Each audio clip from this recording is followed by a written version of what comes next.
ہم اپنا آج کا سبق شروع کرتے ہیں۔ اعوذ باللہ من الشیطان الرجیم، بسم اللہ الرحمن الرحیم۔ قل یا اہل الکتاب لم تکفرون بآیات اللہ واللہ شہید علی ما تعملون۔ قل، آپ فرمائیے اے نبی کریم صلی اللہ علیہ وسلم، آپ فرمائیے یا اہل الکتاب، اے اہل کتاب، لما، کیوں، تکفرون، تم کفر کرتے ہو، بآیات، آیات کے ساتھ، اللہ، لما تکفرون بآیات اللہ، تم اللہ کی آیات کے ساتھ کفر کیوں کرتے ہو؟ تم اللہ کی آیات کا انکار کیوں کرتے ہو؟ لما تکفرون بآیات اللہ، تم اللہ کی آیات کا انکار کیوں کرتے ہو؟ واللہ، اور اللہ تعالی، شہید، باخبر ہیں، آگاہ ہیں، علی، اس پر، ما، جو، تعملون، تم کر رہے ہو۔ واللہ شہید علی ما تعملون، اور جو کچھ تم کر رہے ہو اللہ تعالیٰ اس پر گواہ ہیں، اس سے واقف ہیں اور اس سے باخبر ہیں۔ قل، آپ یہ بھی فرمائیے یا اہل الکتاب، اے اہل کتاب، لما، کیوں، تصدون، تم روکتے ہو، لما تصدون، تم کیوں روکتے ہو، عن سبیل اللہ، اللہ کی راہ سے، من، جو، آمنا، ایمان لاتا ہے، جو ایمان لاتا ہے تم اسے اللہ کی راہ سے کیوں روکتے ہو؟ تبغونہا، اور تم ڈھونڈتے ہو اس میں، اور تم تلاش کرتے ہو اس میں، عوجا، کوئی خامی، کوئی کمی، کوئی کجی، تم تلاش کرنے کی کوشش کرتے ہو اللہ کے اس کلام میں۔ وَأَنْتُمْ، جبکہ تم، شہداء، آگاہ ہو، جبکہ تم آگاہ ہو، تمہیں معلوم ہے کہ یہ اللہ کا کلام ہے اور اللہ کا دین ہے، اور اللہ کے دین اور اللہ کے کلام میں کوئی خامی اور کوئی کمی اور کوئی کجی نہیں ہوتی۔ تبغونہا عوجا، تو تم کیوں اس کے اندر خامیاں تلاش کرنے کی کوشش کرتے ہو؟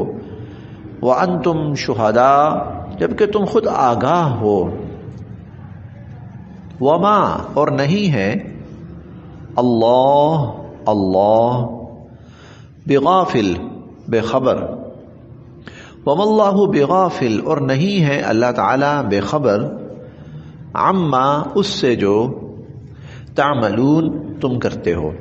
وما اللہ بغافل عما تعملون، اور جو کچھ تم کرتے ہو اللہ تعالیٰ اس سے بے خبر اور غافل نہیں ہے۔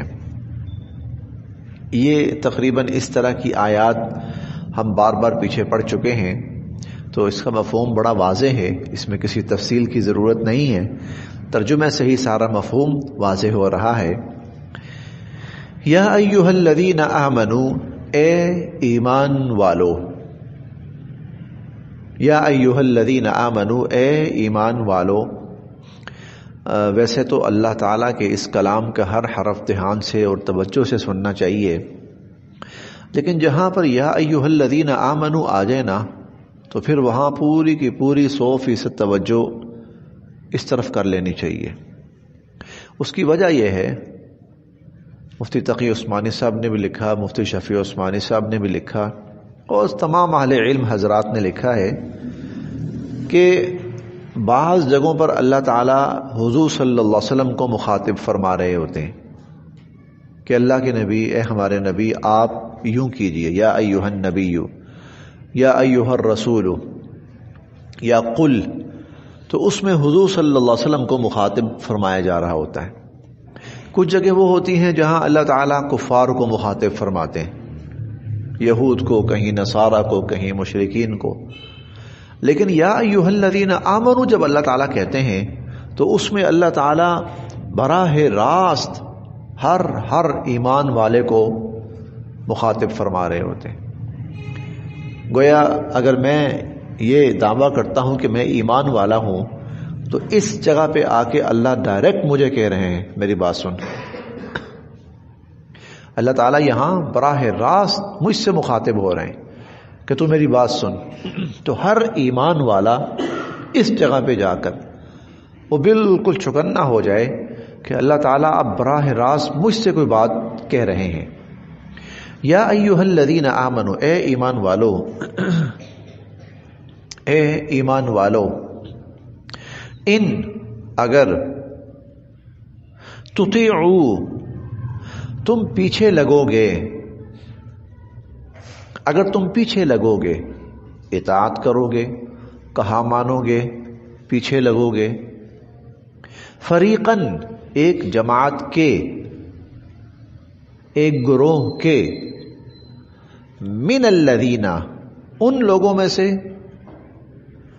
اوتو جن کو دی گئی، الکتاب کتاب، جن کو کتاب دی گئی ان میں سے کسی فریق کے اگر تم پیچھے لگے، اگر تم ان کے پیچھے لگو گے، ان کا کہنا ماننے میں آؤ گے، ان کی بات ماننے میں آؤ گے، یردوکم وہ تمہیں واپس پھیر دیں گے، بعد ایمانکم تمہارے ایمان کے بعد، کافرین کفر کے اندر، وہ تمہیں مسلمان ہونے کے بعد، صاحب ایمان ہونے کے بعد دوبارہ کافر بنا دیں گے.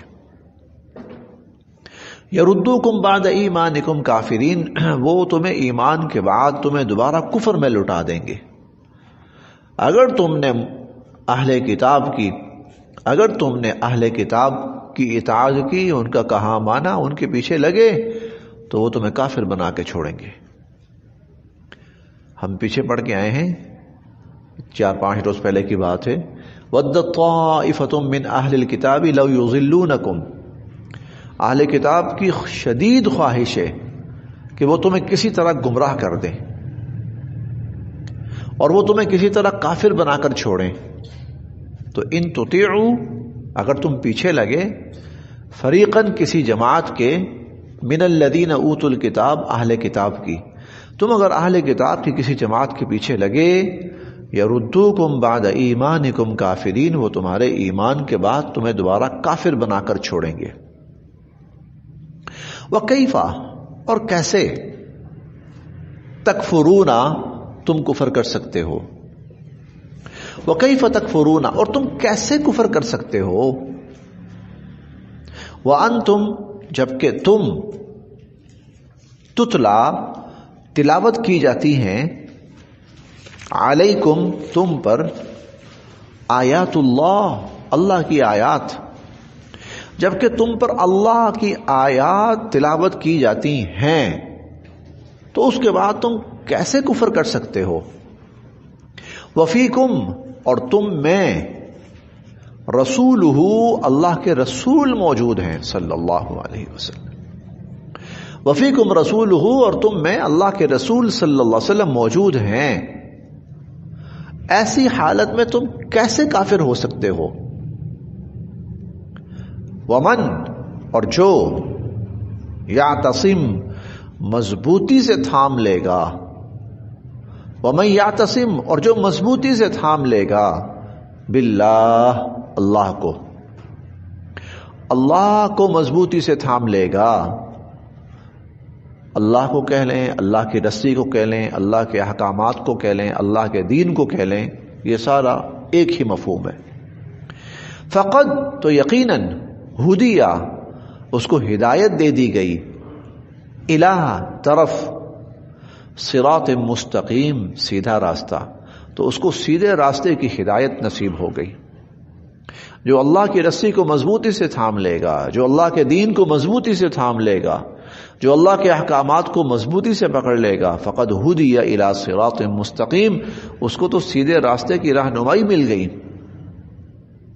یا ایھا الذین آمنوا، اے ایمان والو، اتقوا اللہ، اللہ سے ڈرو، اتقوا اللہ، اللہ سے ڈرو، حقا، جیسا کہ حق ہے، تقاتہ، اللہ سے ڈرنے کا، اللہ سے ڈرو جیسا کہ اس سے ڈرنے کا حق ہے۔ ولا تموتن، اور تمہیں موت نہ آنے پائے، ولا تموتن، اور تمہیں موت نہ آنے پائے، الا، مگر، وانتم، اس حال میں کہ تم مسلمون، فرما بردار ہو، اور تمہیں موت بھی آئے تو وہ اللہ کی فرما برداری کی حالت میں آئے۔ اب یہ دو باتیں سمجھنے والی ہیں۔ اللہ سے ڈرو جیسا کہ ڈرنے کا حق ہے۔ اب سوال یہ ہے کہ ڈرنے کا حق کیا ہے؟ تو یہ ہم 28ویں پارے میں پڑھیں گے انشاءاللہ۔ فاتقوا اللہ ما استطعتم، جتنا ہو سکے تم اللہ کا خوف، اللہ کا ڈر، اللہ کا تقوی اختیار کرو۔ تو حسب مقدور، اپنی پوری طاقت اور ہمت کی حد تک جو شخص خدا سے ڈرتا رہا، گویا اس نے اللہ سے ڈرنے کا حق ادا کر دیا۔ اللہ سے ڈرو جیسا کہ ڈرنے کا حق ہے، تو جس نے اپنی پوری طاقت کے مطابق اللہ کی نافرمانی سے اپنے آپ کو بچایا اور اللہ کی فرما برداری پہ اپنے آپ کو قائم رکھا، گویا اس نے اللہ سے ڈرنے کا حق ادا کر دیا۔ دوسری بات، اور تمہیں موت نہ آئے مگر اس حالت میں کہ تم فرما بردار ہو، تو سوال پھر یہ اٹھتا ہے کہ موت کا کیا پتہ کس حالت میں آئے گی؟ تو اس کا جواب یہ ہے کہ حضور علیہ الصلوۃ والسلام کی طرف سے ایک گارنٹی ہے، اور وہ گارنٹی یہ ہے کہ انسان جس حالت میں زندگی گزارے گا، اللہ تعالیٰ اس کو موت بھی اسی حالت پر دیں گے۔ اگر اس کی زندگی ایمان، اللہ تعالیٰ کی اطاعت، رسول اللہ صلی اللہ علیہ وسلم کی فرما برداری والی تھی، تو یقیناً اس کی موت ایمان، کلمہ اور اللہ کی فرما برداری پہ آئے گی، اور قیامت کے دن اسی حالت میں اٹھایا جائے گا۔ اور خدا نخواستہ اگر زندگی نافرمانی والی تھی اور گناہوں والی اور فسق و فجور والی اور بغاوت والی اور سرکشی والی، تو پھر اللہ کی ذات سے ڈرنا چاہیے کہ کہیں انجام بھی ایسا برا نہ ہو۔ تو اس حال میں مرنا کہ تم فرما بردار ہو، اس کا طریقہ یہ ہے کہ زندگی فرما برداری والی گزاری جائے تو موت بھی اللہ پاک فرما برداری والی نصیب فرماتے ہیں۔ یا ایھا الذین آمنوا اتقوا اللہ، اے ایمان والو اللہ سے ڈرو، حق تقاتہ، جیسا کہ اس سے ڈرنے کا حق ہے، ولا تموتن، اور تم نہ مرنے پاؤ، الا، مگر، وانتم مسلمون، اس حال میں کہ تم فرما بردار ہو۔ واعتصموا بحبل اللہ، واعتصموا، اور تم مضبوطی سے تھام لو، واعتصموا، اور تم مضبوطی سے تھام لو، بحبل اللہ، اللہ کی رسی کو، اور تم اللہ کی رسی کو مضبوطی سے تھام لو،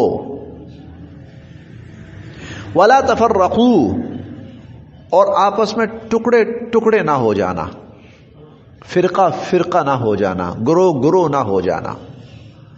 اللہ کی رسی کو مضبوطی سے تھام لو اور آپس میں گروہ گروہ، ٹکڑے ٹکڑے اور فرقے فرقے نہ ہو جانا۔ اب یہاں دو باتیں بیان ہوئی ہیں جو کہ در حقیقت ایک ہی بات ہے۔ اللہ کی رسی کو مضبوطی سے تھام لو، اب یہ رسی کیا ہے؟ تو اس کی تفصیل حضور علیہ الصلوۃ والسلام نے خود ارشاد فرمائی۔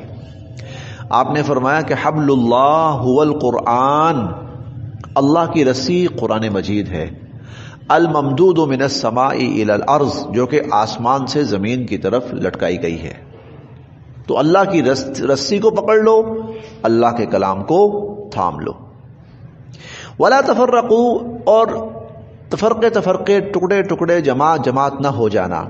یہ نتیجہ ہے کہ جب اللہ کی رسی کو چھوڑ دو گے تو نتیجہ پھر یہ نکلے گا کہ تم آپس کے اندر وہ ٹکڑے ٹکڑے ہو جاؤ گے، فرقہ فرقہ ہو جاؤ گے۔ تو واعتصموا بحبل اللہ، اللہ کی رسی کو مضبوطی سے تھامو، ولا تفرقوا، اور ٹکڑے ٹکڑے نہ ہو جانا۔ ہندوستان میں ایک ہستی ایسی گزری ہے، دنیا شیخ الہند کے نام سے یاد کرتی ہے۔ حضرت مولانا محمود الحسن رحمۃ اللہ علیہ شیخ الہند کے نام سے معروف ہوئے۔ انگریز نے 1857 کی جنگ آزادی کے بعد ان کو مالٹا میں قید کر دیا، اسیر مالٹا بھی کہلاتے ہیں وہ۔ تو جب رہائی ملی وہاں سے تو ہندوستان کے بہت بڑے اہل علم تھے، تو لوگ زیارت کے لیے اور ملنے کے لیے آئے، تو بہت بڑا اجتماع اور پروگرام تھا۔ فرمانے لگے کہ میں نے اس تمام دورانیے میں جب میں قید میں تھا تو میں غور کرتا رہا کہ مسلمانوں کی پستی کی وجہ کیا ہے، مسلمان کیوں اتنے پسماندہ ہو چکے ہیں، پست ہو چکے ہیں، اور مسلمان ہر جگہ مغلوب ہوتے جا رہے ہیں۔ فرمانے لگے کہ سارے نتیجے کے بعد، ساری غور و فکر کے بعد میں اس نتیجے پر پہنچا ہوں کہ مسلمان کا رشتہ اللہ کے پاک کلام قرآن سے ٹوٹ گیا ہے، وہ قرآن سے دور ہو چکا ہے۔ تو میں نے تو یہ عہد کیا ہے کہ میں اب جب تک زندہ ہوں تو میرا ایک ہی مشن اور مقصد ہے کہ میں لوگوں کو کس طرح اللہ کے اس پاک کلام سے جوڑوں۔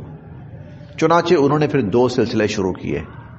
ایک یہ کہ جو چھوٹے بچے ہیں تو وہ ان کے لیے تو یہ ہے کہ وہ دیکھ کے اور ناظرہ قرآن پڑھنے والے بنے، چنانچہ ادارے مکتب بنائے گئے وہاں پر۔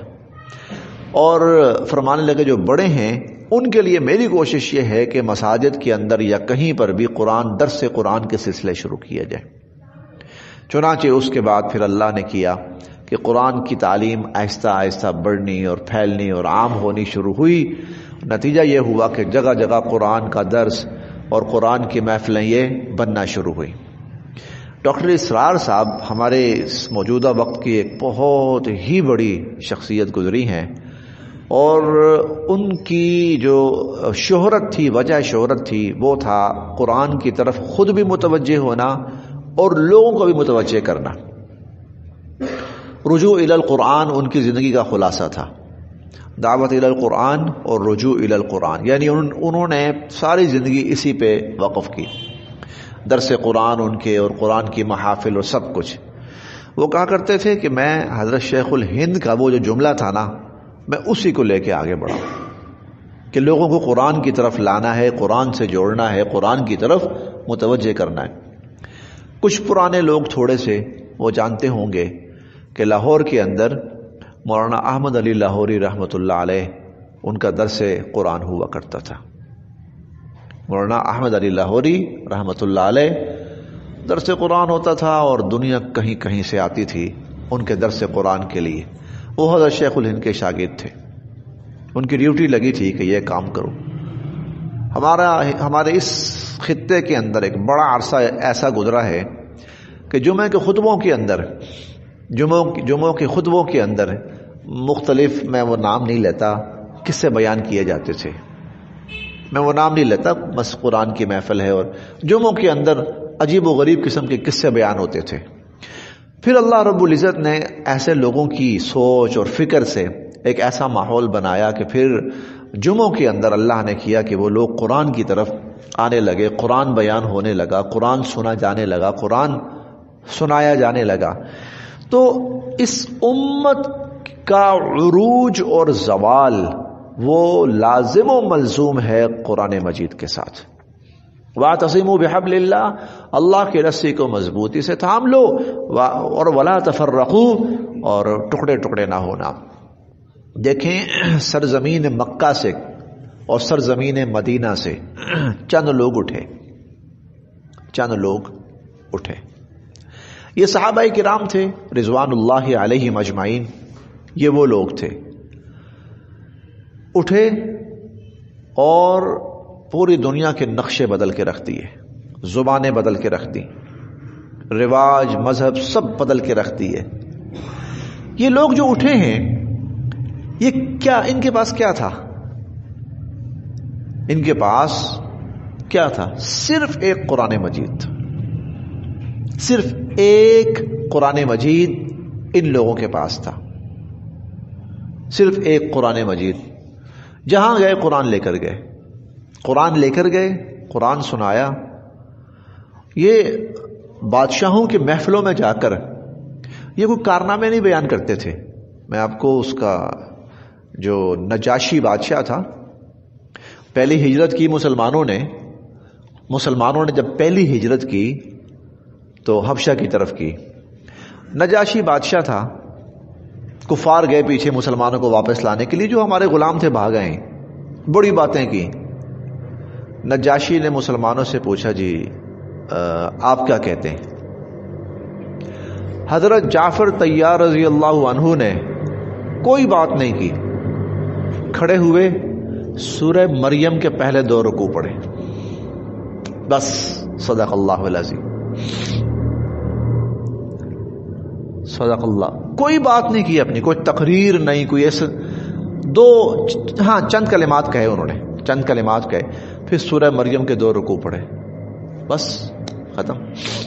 نجاشی وہی مسلمان ہو گیا، نجاشی مسلمان ہو گیا، حبشہ مسلمان ہو گیا. تو وَاعْتَصِمُوا بِحَبْلِ اللَّهِ جَمِيعًا، اللہ کی رسی کو مضبوطی سے تھامو، وَلَا تَفَرَّقُوا، اور ٹکڑے ٹکڑے نہ ہو جانا. تو جب بھی امت مسلمہ قرآن سے ہٹی ہے، قرآن سے دور ہوئی ہے، تو پھر اس کے بعد امت مسلمہ فرقوں میں بٹ گئی، ٹکڑوں میں بٹ گئی، جماعتوں میں بٹ گئی. وَاعْتَصِمُوا بِحَبْلِ اللَّهِ، اور اللہ کی رسی کو مضبوطی سے تھامو، وَلَا تَفَرَّقُوا، اور تفرقوں میں نہ پڑو. وَاذْكُرُوا، اور یاد کرو، نعمت اللہ، اللہ کا احسان.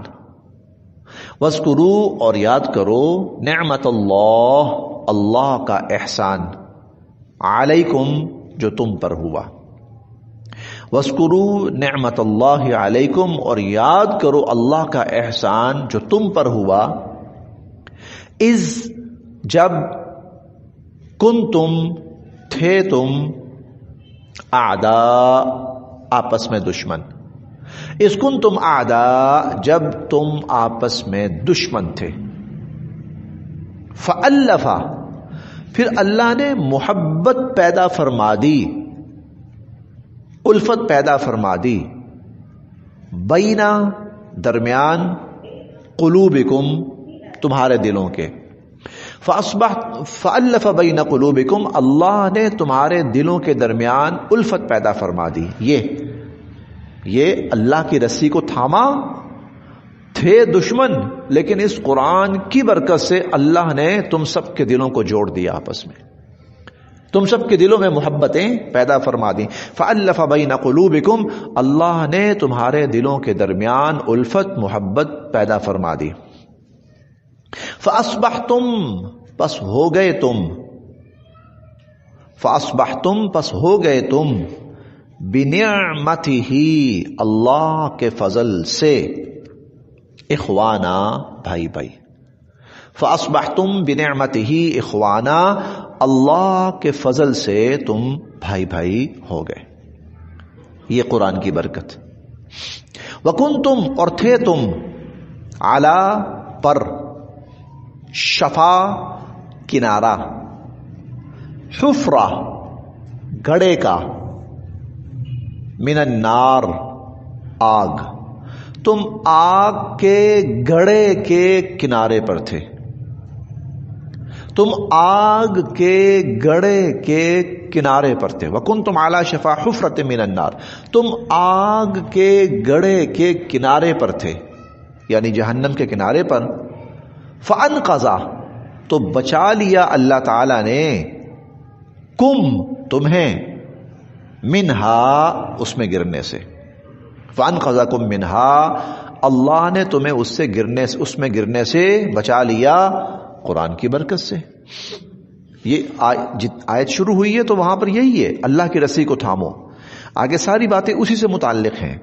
تم جہنم کے گڑھے کے کنارے پر تھے، فانقذکم منہا، اللہ نے تمہیں اس میں گرنے سے بچا لیا. کذالک، اس طرح، یبینو، کھول کھول کر بیان کرتے ہیں، اللہ تعالی، لکم، تمہارے لیے، آیات ہی، اپنی آیات. کذالک یبین اللہ، اس طرح اللہ تعالیٰ کھول کھول کر بیان کرتے ہیں تمہارے لیے، آیات ہی، اپنی آیات. لعلکم، تاکہ تم، تہتدون، ہدایت پاؤ، تاکہ تم ہدایت پاؤ. اسی لیے اللہ تعالیٰ کھول کھول کر اپنی آیات تمہارے لیے بیان فرماتے. بس یہاں تک.